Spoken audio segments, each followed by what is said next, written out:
Hey everybody, Mean Joe, Boss USA.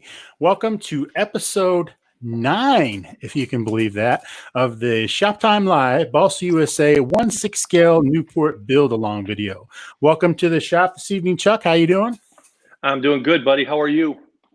Good. I see we already have some people sitting in the chat waiting on us. That's cool. Good to see you, Sean. Welcome, everyone. Yeah, welcome. It's good you guys are here, and it's already starting to fill up. We're at 30 already, so thanks, guys, for showing up. Make sure you post any comments or questions you have in the chat room, and I'll be answering those as we go. Anybody that's new to the stream, make sure you swing over by bossausa.com, go into the coupon code section, and enter in coupon code N17BUILD, all caps, no spaces, for your chance to get 10% off your very own Boss USA 1/6 Scale Newport 17 so you can build along with us. These videos are obviously no purchase necessary, so you're welcome to hang out and watch even if you don't have one, but I will tell you 10% off on that kit right now is a pretty good deal, so you might want to take advantage as soon as you can. Other thing we've got going on is make sure you swing over by the Balsa USA YouTube channel, and when you get over there, it's very important that you hit the subscribe button. So right now we're sitting at 2,930 subscribers. We need 70 more subscribers to be able to pull the trigger on the quarter scale giveaway of the winner's choice. So make sure you like the channel, make sure you subscribe to the channel, make sure you hit this little bell button up in the corner, and it's this little bell button right here, because that's your notification button, and that lets you know when we go live with any of our content. So make sure you click that so you get notified, and we're almost there. So hopefully by the first full Friday of what would have been Joe Nall, that's going to be May 8th. If we get to the 3,000 by then, we're going to pull the trigger, and the winner is going to get a quarter scale kit of their choice. There's lots of stuff on there to pick from. So, yeah, let me see. We got lots of comments poking in. Hi, Randy. How we doing? William's back. Gonzalo, Gene, Dave. Wow, Kent. Very good. It's good to see you. Kent's in from Australia. Nice to see you, mate. Welcome, mate. Welcome, mate. Very cool. All right, so let's roll on here. We are on episode 9. This episode, we're going to be doing the rudder construction. I'll go ahead and tell you right now, this episode was probably going to run a little shorter than an hour.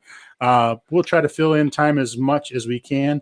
I will say tonight is going to be the perfect night to ask questions and fill in comments because the content's just going to be the rudder, and it's not that big. It's not even as big as Mean Joe's head. So yeah, would have to do a third scale triplane to do something like that. Exactly. Yeah. I put on the albatross cow, and it looked like a beanie. Yeah, for sure. Cool. Well, all right, guys. So let's go ahead and get started. Welcome to episode 9. To catch you up to date, we have our fuselage built. Last episode, we built the horizontal stab and elevators, and I just couldn't help but doing a little bit of bench flying here. We've already have it hinged. It's not final sanded. It's not rounded off, but I had to see how it fit. I had to bench fly it, see what it looked like. I'm really happy. It laid in really nice. All my initial measurements looked really good.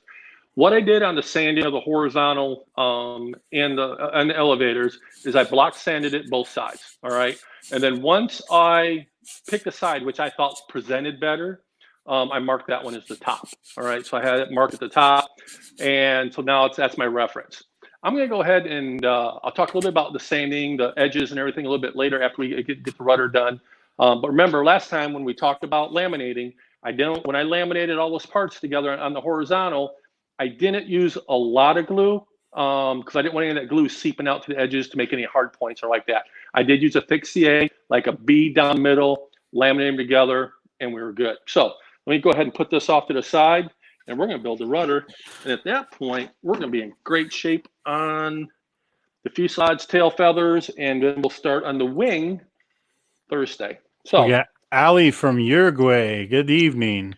I think Ali and what was the other guy? I already forgot. From Australia. From Australia. So Kent and Ali are in competition for who's the furthest away tonight. And we've got, sounds like Al is in here from, oops, I clicked on the wrong guy. We've got a guy in here. It is Tom. Tom is under tornado warnings in Tulsa, so make sure you're being safe, Tom. If the sirens go off, just so you know, the episodes are all on our YouTube channel, and if you happen to miss an episode, you can get over there and watch everything in succession. So please be safe. Make sure you're taking care of yourself. Absolutely. If the sirens go off, this video will play on your cell phone. It will. First thing you do, Tom, is grab all your airplanes, make sure they're in a safe spot, then grab the dog and hide. No, first thing you do is run outside and take really cool video. That's what me and Joe does. All right, so let's get started here. Okay, I have all my parts laminated. My R1 through 7, I believe. Yep, just like we talked about on our previous episode, and actually in episode 1 during our tips and tricks. So just like I said, real quick, when you laminate 2 parts together, use a little bit of fixating in the middle, line them together. There's a pin method that is really goes into detail on the manual. Once you get the hang of it, sometimes you can just slide them together real quick, put them to the side, and then we'll finish off seeing them or hardening them, if you will, later on. One thing that Joe mentioned on the videos on here, even right now, if you don't decide or the time's not right for you to build a 6-scale N17, go ahead and grab that kit, n17build.com, all caps, no spaces. Because what's going to be neat about this is an online build. This will be archived forever. So a year from now, 6 months, whatever it is, you go out there and you want to build one of these. Here's a step-by-step video process. 1 through, we're guessing probably 16, 18 episodes to have this thing done. So it's a great opportunity. I know stock is moving fast. They're actually going all over the country. So all you guys international, chime in here as well. Joe can help you out in some of those things, but we shipped a lot of these things out. So let's get going. First step in the process on the rudder construction, which is actually in photo 57, is we have a rudder post, which is a hardened, pre-grooved rudder post. And it's pre-grooved because the way this has a very unique hinging method in it, and I'll get a little bit further in that. But the first thing we do is we're supposed to cut off part of that groove material, and that's for the rudder post to fit in. Now, the next step is going to be lining up and drilling for our rudder post.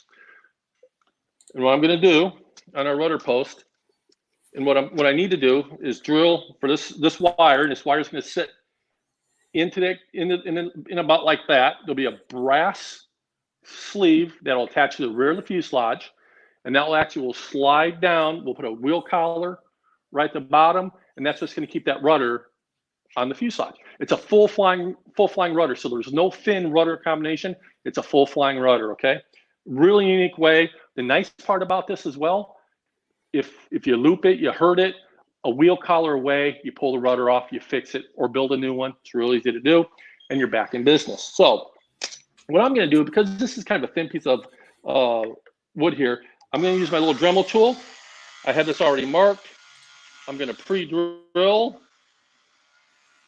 That went extremely well. Location's good. I'm going to finish drill it with my 3/16 drill.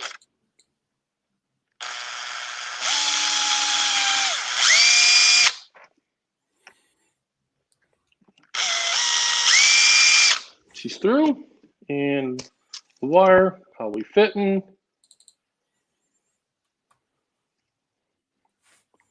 Just a little bit more. Let me wobble that out a little bit.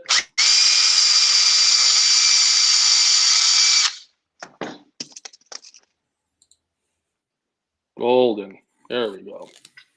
As you guys notice, Ronnie is not here tonight. He had a previous engagement pop up, but he did say that he'll join us on Thursday. That's probably because he's already building the wings and he didn't want to show us up, but that's all right. Okay. Mr. Randy Jensen, we were just talking about you, buddy. Good to see you. Yeah, we were. Hey, Randy. So after that's pre-drilled, that's how that's going to fit in there. And that gap that you notice in there, that's for that brass tube that's going to slide in there. And that's what that will actually end up pivoting on. All right. So very important. I want to make sure I point that out because I don't want anybody to miss it. If you look, and I'm going to bring mine up here on the screen. So this is what we're looking at. What you have to keep in mind is there is going to be a gap underneath your rod, Okay. Don't CA that gap. Leave that gap. The only place you're going to CA from is the notch. So you only want to CA or you only want to epoxy from the notch to the top of where the pin bends to go through the wood. Okay. Don't epoxy down here.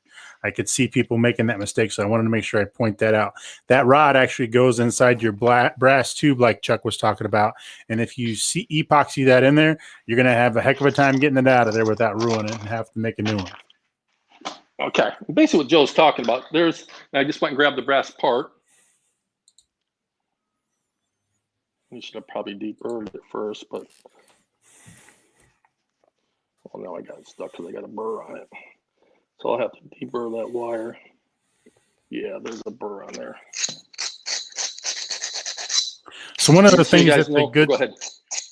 that's a good tip with this kind of stuff is because we know we're going to be gluing this piece. Okay, so right there is what we're looking at. Take some fine grit. I've got some emery board I went through, and no, you're not going to be soldering this, but it's the same process. Shine this wire up real good. Get all the burrs, get all the extra stuff off of it. Sand it, sand it, sand it, sand it, sand it. Okay, and then when you get ready to glue it in, my suggestion is take some of these out of your COVID-19 preparedness kit. Okay. And when you start handling it after you've sanded it, wear these gloves because the oils from your skin can actually make that glue not want to stick to that rod. Okay. So once you get it sanded the first time, after that, when you're getting ready to glue it in, use your rubber gloves and handle that rod. That way you don't get your oils from your fingers on there and that glue will actually adhere a little bit better. Okay. And so how this rudder attaches to the fuselage and functions, there's your rear rudder post. I don't know if you can see there's a little bit of a groove in there. All right. That sits on the very aft tail post on the rudder. All right. And then that brass collar that we talk about, and this will be later on in the book, but just so you know how this thing hinges and so you understand, this brass will actually set inside that groove. And what you'll do is you'll take your rudder once it's built, and we're just kind of mock it up really quick. So there's your rudder post, right? And there's a piece, and it will slide right down in there. I'm kind of holding everything together. Okay, there it is. So now your rudder will actually pivot on that brass tube that's adhered to this piece of wood. Makes sense? And then what keeps that on from sliding off, we put a little bitty wheel collar on it right there at the end. And if you see that little notch out, that's for the wheel collar. All right. Real neat system. All the quarter scale, third scale, anything that has a full flying rudder, that's how they do it. And it works real well. Matter of fact, on my third scale triplane, before I ever flew it, I knocked it off the bench and crushed the rudder. And I had to rebuild a new rudder. And I just took it right off, popped the wheel collar loose, undid the control horn, popped the rudder off, built a brand new one, back in business a day later. So if it would have been glued on, hinged on, that would have been a whole nother mess and a whole nother project. So, okay, moving forward, kids. Because this is hardwood, and I'm not going to necessarily pin through it, but I'm going to pin it in location. And how I'm doing that is just pinning as tight as I can to the plans, and just enough to keep it in place. I'm going to throw one here down at the bottom because nothing's there. And at that point, everything looks good. All right, got the parts laminated, all that. Also cut that, that's good. All right, let me see, make sure I didn't skip anything. Oh yes, I do need to epoxy. I need to take that out. So I'm gonna do this real quick. I do need to epoxy in that wire. And I'm gonna do that real quick. That'll take me a minute. I'm gonna clean the wire with some 80 grit scrap I got laying around. So one of the things while he's doing that I did, I had a couple of questions pop up last week. I was able to get over to Midwest Products. That's those red pins you see Chuck using, those red pins with the red tips. Those are the grip pins, and those are perfect for that kind of an application. And I just got some today for $8. So Joe, make sure you swing over there and grab them. Do they have those triangles we talked about? The triangles. Yep, I already got those too. Yep. So they've got the Hobbycraft Square, which is right there. Perfect. And they've got the scale lumber gauge, which is right there. And I got both of those. So they got some pretty cool little tools. Those kind of things those come in really, really handy. All right. Well, I've almost got this glued up here, so we're going to be in good shape here. Go ahead and put that in there. And a little bit on the rudder metal itself. That's sanded nice and rough with 80 grit paper, so that will adhere well.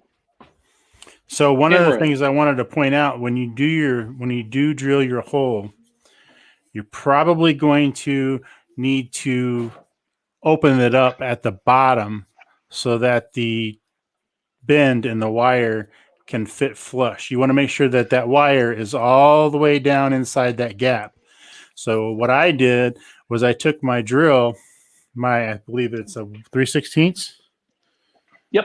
I took my 3/16 drill and went to the edge of the hole and just slowly took material out, and made a little slot until that rod fit squarely down inside the post. Okay, it fits almost flush. And I will say there's something that's a little different from the plans. Those wires aren't nearly as long on the short end of the bend anymore. They used to stick out quite a bit. Now, if you get it in there right, it's almost flush with the back of that. Okay. How we doing, Mr. Kendall? Good to see you, brother. Thanks for stopping by, guys. Keep in mind, any questions you have, anything you want to talk about build-wise, just let us know. That's what we're here for. Yeah, absolutely. Now, okay, I've got that already. I got that pinned down to the board, and all I'm going to do now is start putting the perimeter of the laminated pieces in place. And once again, just like I did in the horizontal and the stab, I'm just going to pin everything in place, and I'm not going to glue anything down yet. I want to make sure my fit is good, it's flat, and we'll use our thin CA to finalize everything up. And just doing a little bit of trimming here, checking the outline. That looks good. All right, let's start pinning. I'm going to start a little backwards. I'm going to start R7 off the bottom, just because that seems to be a good spot for me to start. I'm going to go from R7 to R6. And it is kind of critical, you guys, how this kind of jigsaws together. It's pretty neat. Definitely dry fitted a couple of times to see how this all goes. But at the end of the day, you're going to have a nice looking rudder here on a Nieuport 17. Mr. Barbie is back. Michael, how are you, bud? We've got Al in from Fort Worth. Thanks for showing up, guys.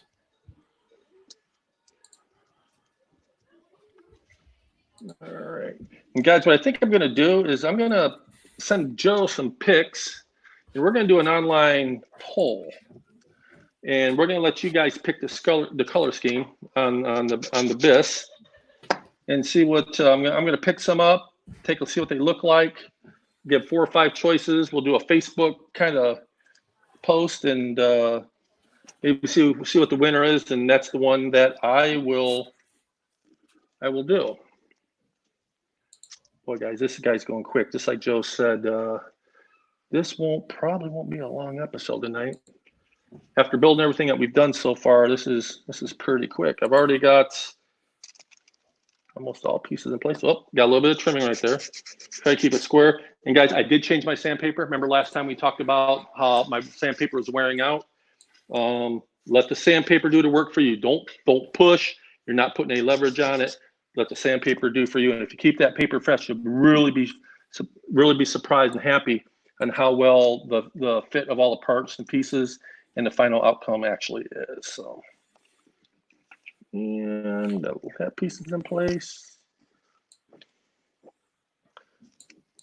And all right, almost there. A little bit of trim work, and I got the last piece in place.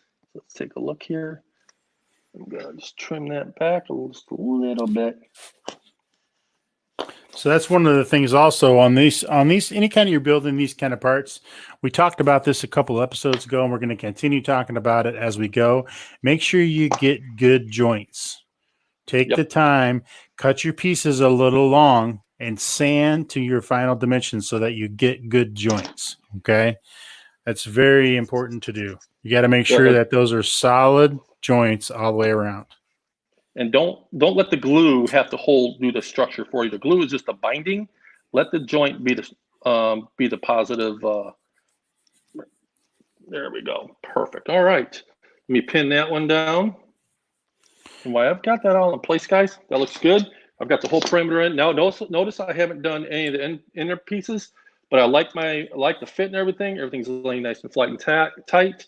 Now I'm going to use my thin CA, and I'm just going to start hitting all those spots. That's going to kind of lock it down to the board. Make sure I don't miss anything here.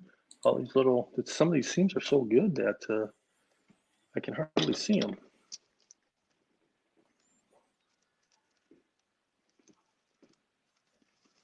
Fantastic. And on my hardwood, notice I do have balsa to hardwood.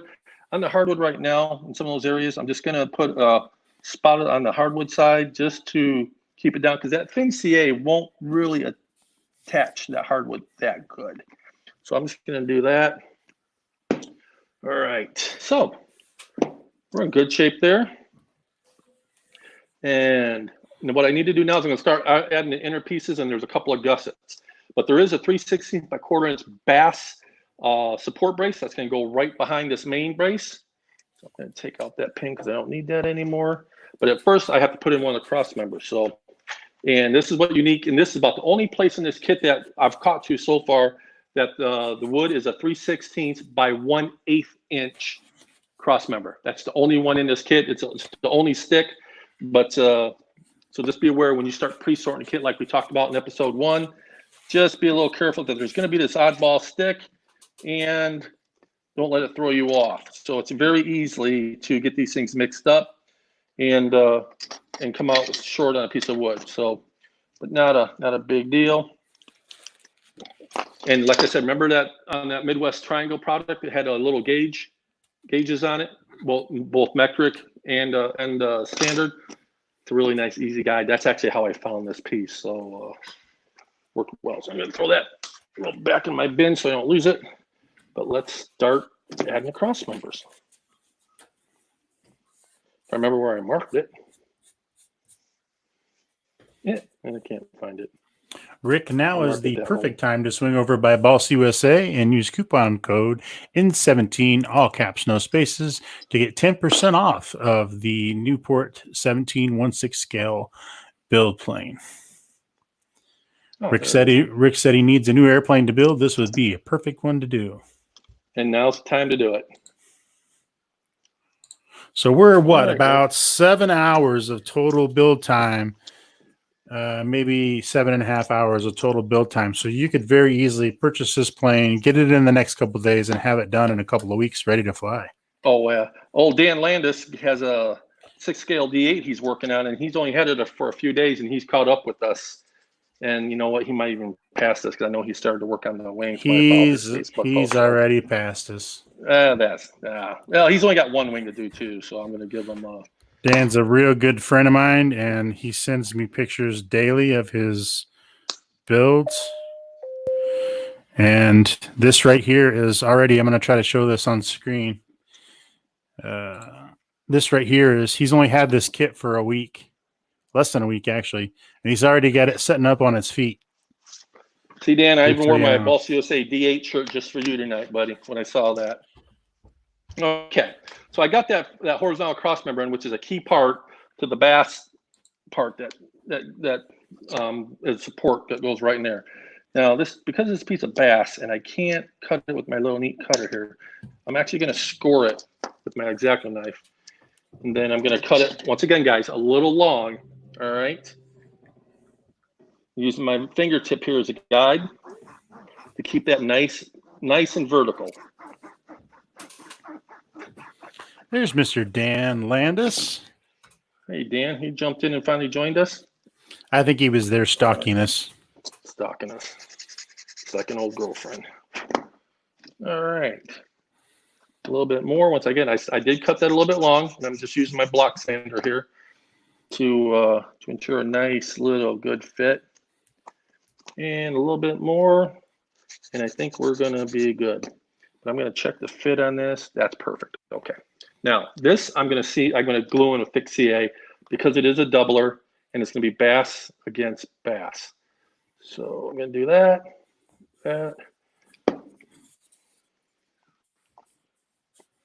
In. Perfect. Nice tight fit there. That's what we want. And then the rest is easy. Guys, that's how fast this rudder's going.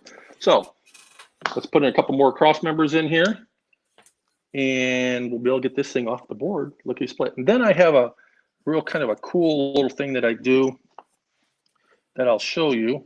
I'm going to remove some of these support ones for the main post because I don't need those anymore because that's keyed in and locked in. So I'm going to remove some of these so I can manhandle this thing around a little bit.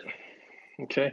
There's something that I do when it comes to sanding on the surface, and I should have mentioned it on the elevators and the horizontal, but this will be a perfect opportunity to show you guys what I'm talking about. So, and just like I did earlier, I'm going to put these all in place, but I'm not going to glue them down. I'm just going to check for fit, make sure I'm happy, and then come back and hit it with the thin Balsa USA Gold CA. Get everything nice and happy. I'm really loving my little miter cut box here, guys. I've got one of those on the way. Yeah, this is so much fun building. You know, I've been lucky enough to build some big projects, and then currently working on the biggest project I've ever done. But I am enjoying this build back to my roots, I guess I'll put it that way. And it's so enjoyable. All right, that one looks good. You know what, I'm going to lock that one in only because I have a couple diagonals to put in place, and I want this piece to hold tight while I'm cutting those real critical joints. Oops, missed it. And if you guys also notice that I cut just the rudder template out for my plans, so hopefully it knocks some glare out and you can kind of see what I'm working with here today. So 2 more pieces and 2 gussets, guys, and the rudder is done. Then I'll pull it off the bench, and I'll show you my little sanding tip trick that I do that kind of makes a nice clean build. Hopefully the camera can pick it up. Get that out of there.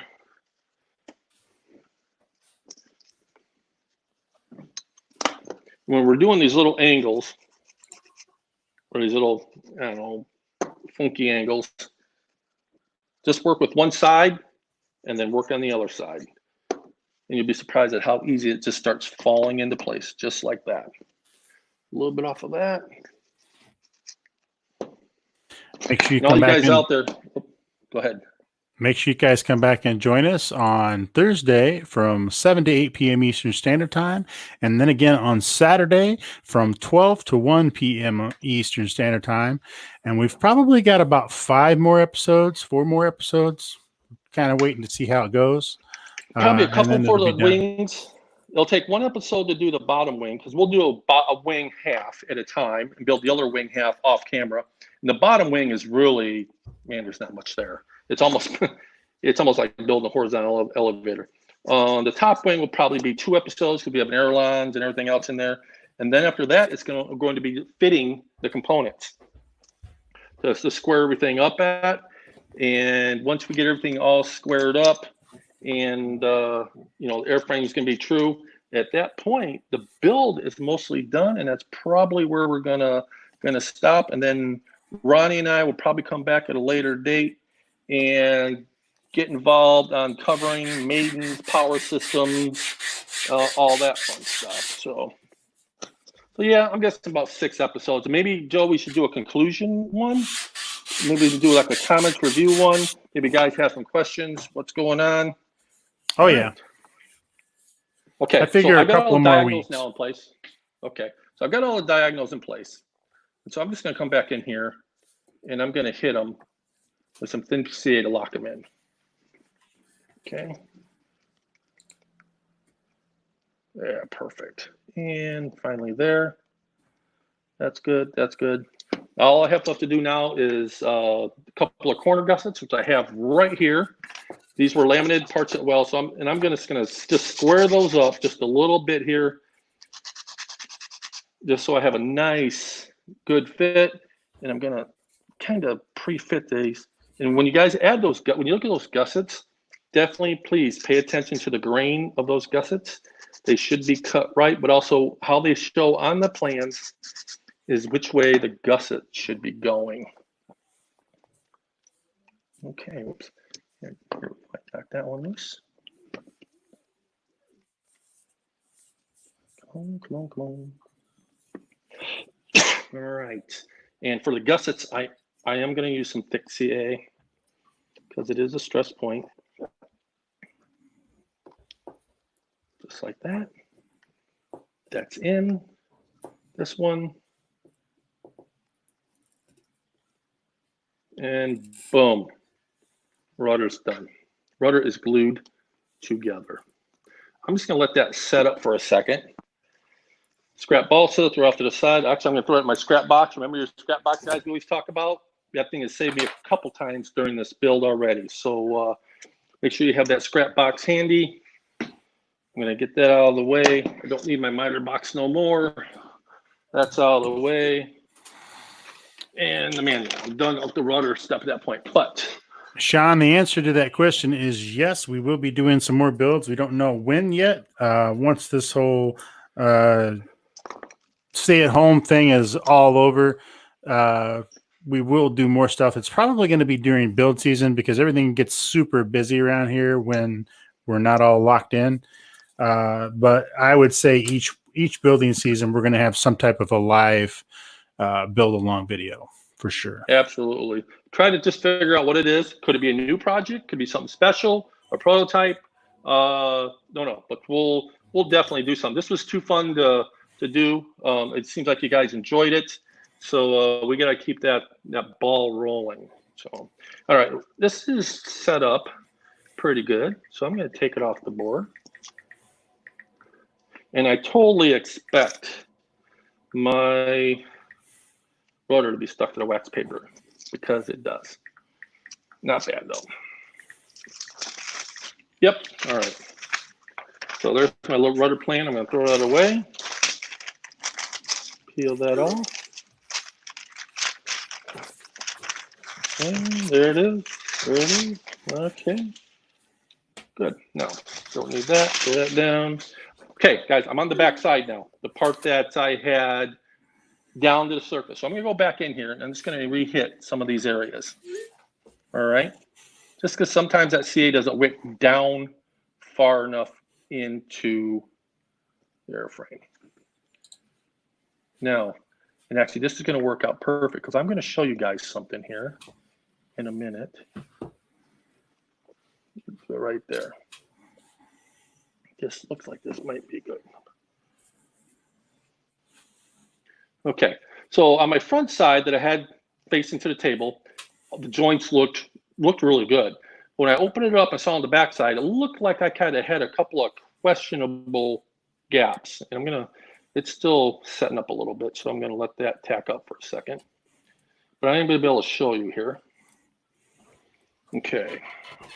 If you can see right here on rudder, between R3 and R4, there's a little bit of a gap. I don't know if you guys can see that there or not. Okay, I'm gonna let that, make sure, is that still tacked up good? Okay.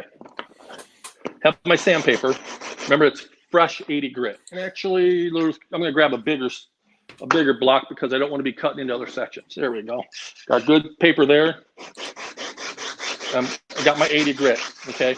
And all I'm doing now is roughly knocking down all the bumps. I'm not putting any pressure on this. I'm just letting the sandpaper do its job, all right?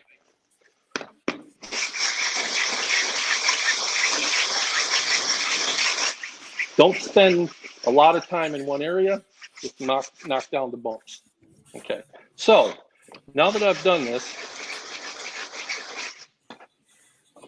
there's balsa dust, if you will, that is laid into those gaps, all right? And if I can show you here again, right there is one of those gaps that filled up with the balsa dust. Now, I'm going to take some thin CA. I'm going to hit that gap. All right. And any other gap, I'm going to do it in kind of by section just so we have it. See if there's any other spots at the moment. Yeah, those are pretty good.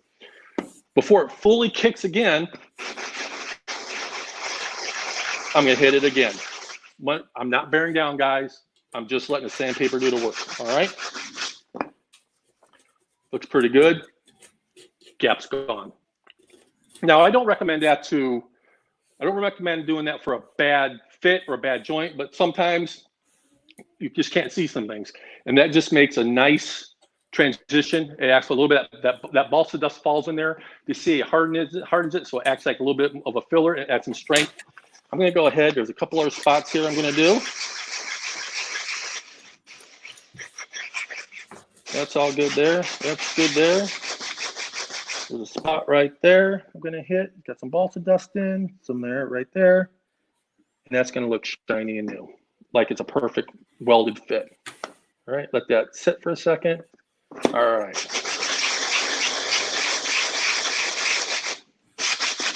Good. Fantastic. All right. This side's pretty good. I don't have to worry about that. I've already sanded it nice and flat and smooth. Kept it to my board. Remember, still checking on the board. All right. Now, and then once we're done with the rudder, I am going to re-level my board. I'm going to check it again. When we get to the wings, those wings are pretty critical. Doesn't want to build any warps. All right. Let's talk about final sanding the rudder and the horizontals and some other surfaces. Right now, everything's nice and true and square. All right. World War I airplanes, for the most part, check your reference if you're unsure, but check for the most part. The aircraft were either built by laminated wood, all right, which had a nice roundness to it, or they were tubing, like Fokker D7s were welded aluminum tubing. But anyways, if you think about it, if you could build this vertical with aluminum tube that was round all the way around as one continuous piece, and you looked at it a cross section, you'd see that roundness.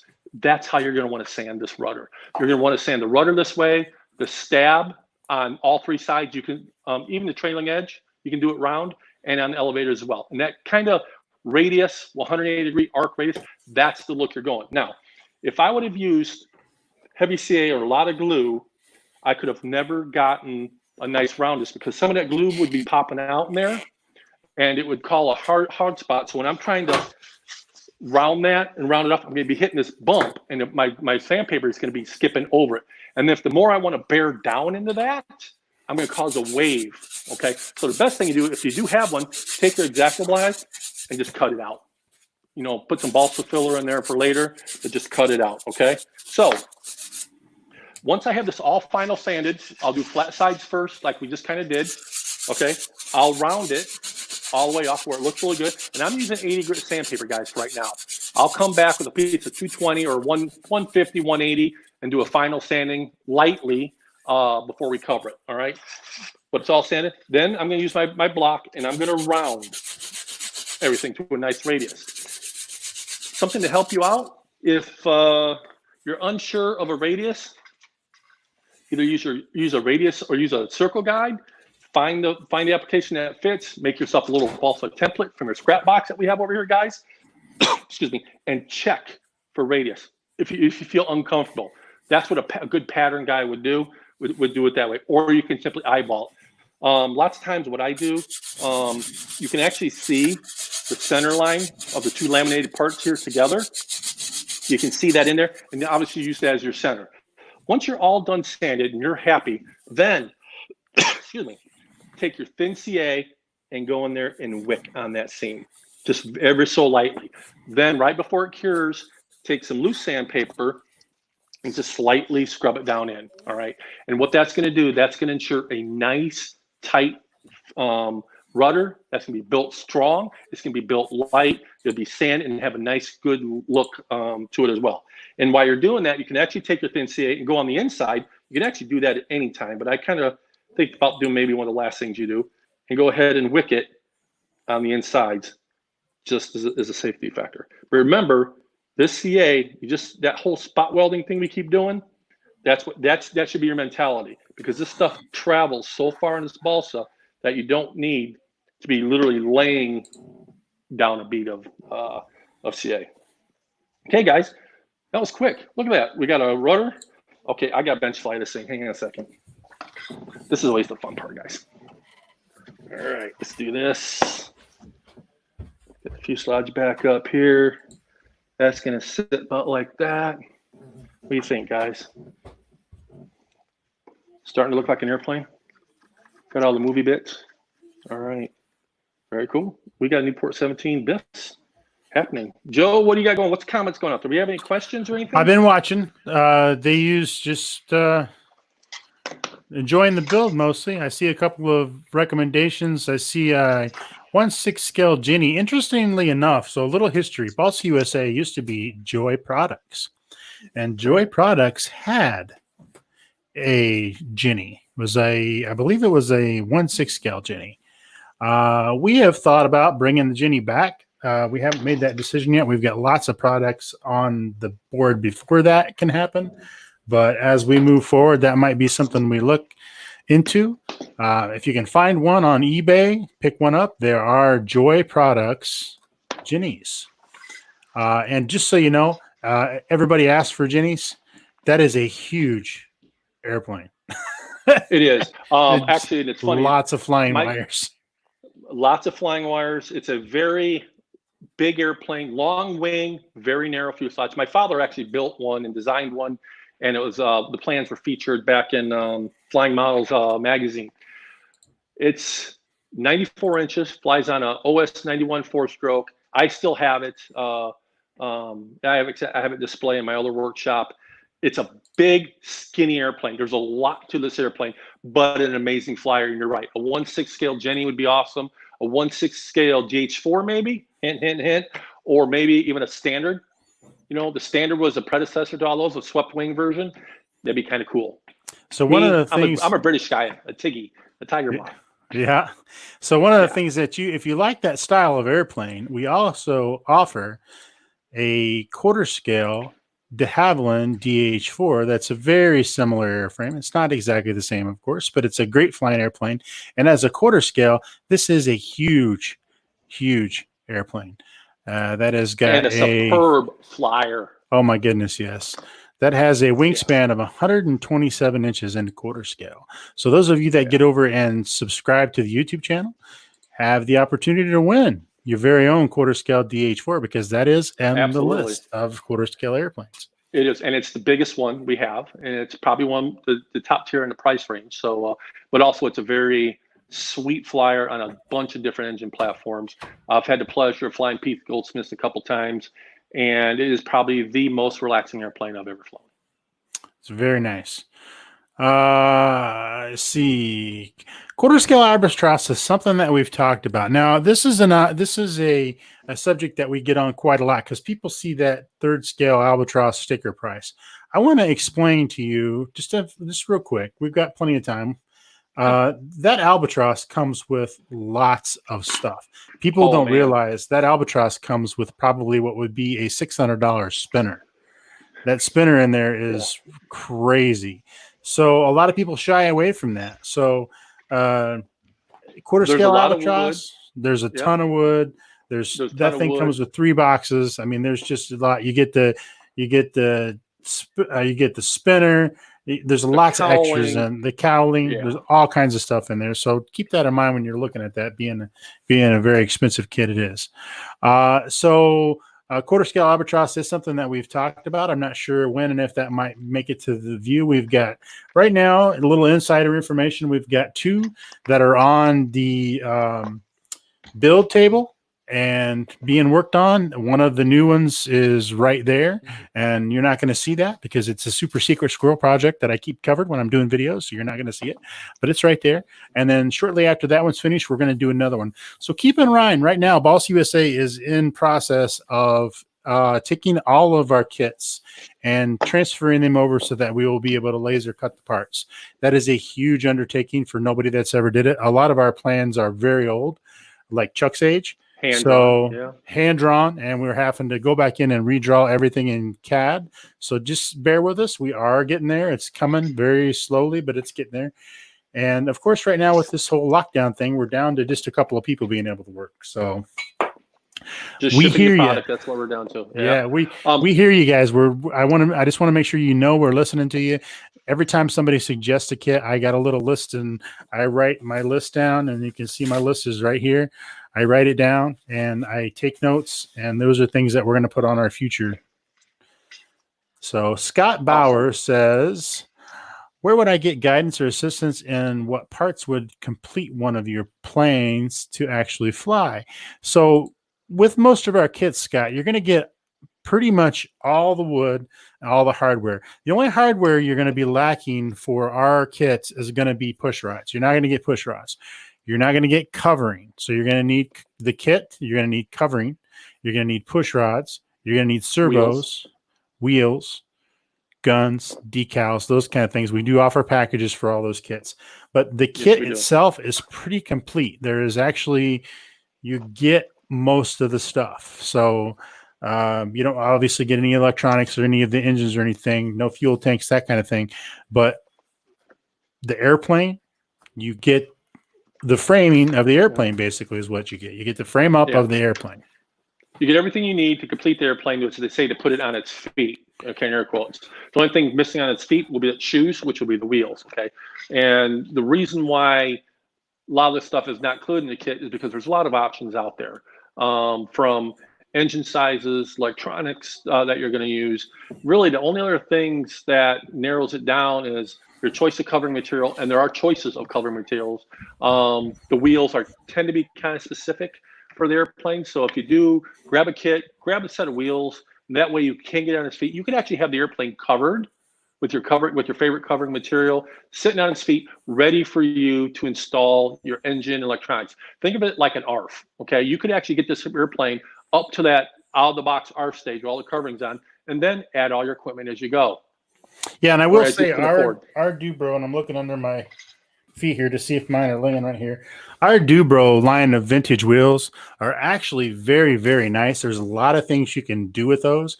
You can actually cover them. Those of you that know who Greg Hahn is, he's actually covering the wheels on the Albatrosses that he's building right now. So you can do that. You can paint them. They're very versatile. And I will tell you, they stand up to the test of time. I've got a quarter scale SPAD that we estimate that's got 20 to 25,000 flights on it. Okay.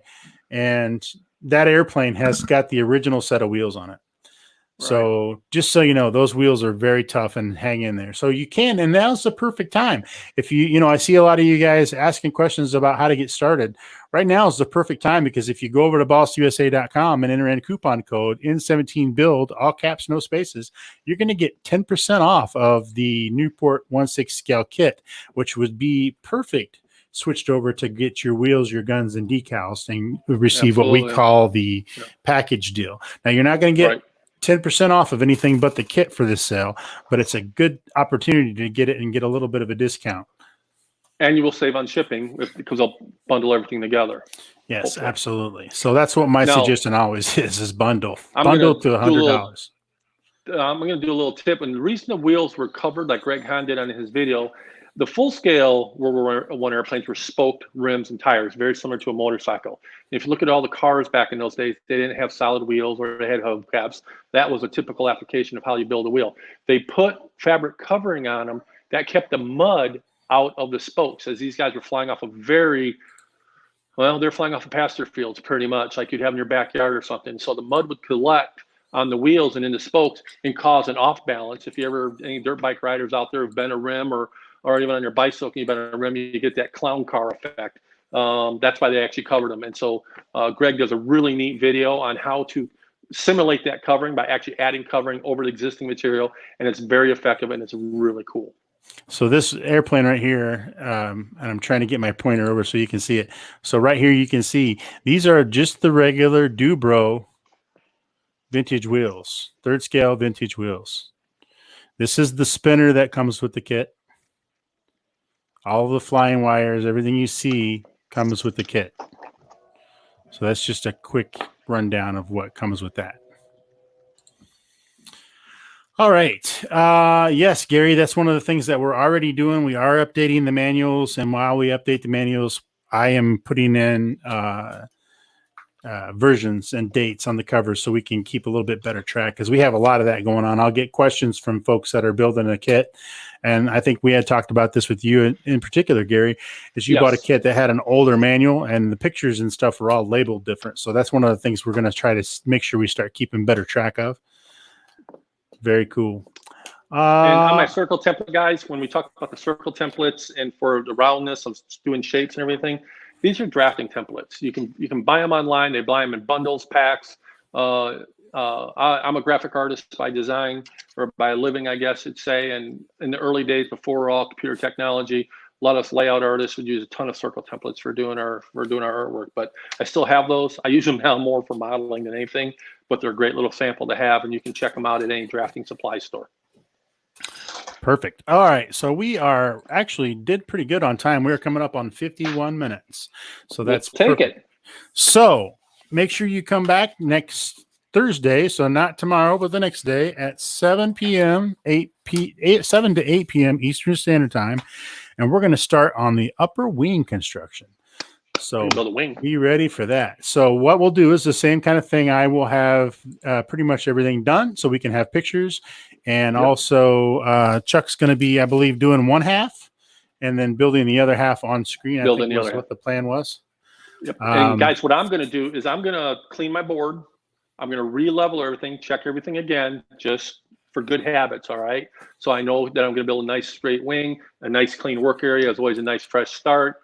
Lacks that clutter. I'm also, and what I didn't do is I didn't pre-label all my wing ribs. Remember how we talked about the first episode where I had, and I did the fuselage for us and some other parts. I put them all in the baggies. I'm going to go do that with the wing, which will speed up the construction immensely. So make sure you come see us. We will be here Thursday, 7 to 8 p.m. Eastern Standard Time. Then again on Saturday, 12 noon to 1 o'clock p.m. Eastern Standard Time. Make sure you swing over by that Balsa USA YouTube channel. Let me check and see if we've got more. We are still at 2,930. We really need to get to that 3K before the 8th. Make sure you guys get subscribed. And make sure you swing over by balsausa.com and use that coupon code. Check out what you need for your next project, and it's all good. All right, so I want to thank Chuck for being here. I want to thank everybody that showed up in the chat. We like the questions. We like the interactions. It's very nice to see you guys here. Thanks for taking the time. And as always, thank you very much for watching, and happy building. Thank you, guys.